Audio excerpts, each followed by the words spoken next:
15 милиони евра ќе чини пропаднатата евроврзница. Ова е разликата само во камати што ќе мора да ја плати Македонија.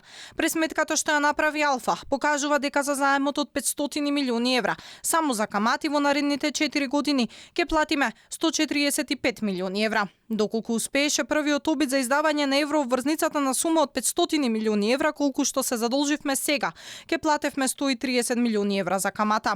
Евроврзницата која планираше да ја издаде владата пропадна заради тоа што немаше кој да ја потпише, односно министерот за правда Никола Топанчевски беше во оставка поради реконструкцијата на кабинетот на Ковачевски, а немаше ни заменик кој да каже амин, поради што евроврзницата од 600 милиони евра остана во воздух.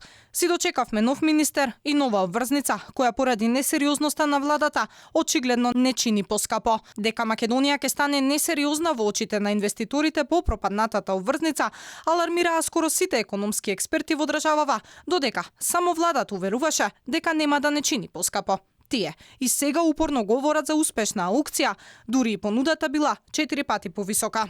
Интересот на инвеститорите за 9-тата евроврзница беше над 2 милиарди евра или за половина милиарда евра повисок во однос на првата аукција, што ја докажа уште еднаш нивната доверба во политиките кои ги води владата. Со евроврзницата ќе се покриваат стари долгови, односно евроврзницата од 2016 година што доспева во јуни.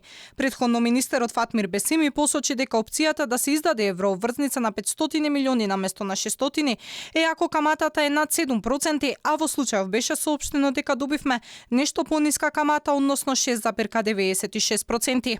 Покрај ова, владата вчера не задолжи за 100 милиони евра со нешто пониска камата од 3% преку директна поддршка од Европската комисија. Но и ова нема да биде доволно за владата да ја закрпи годинава.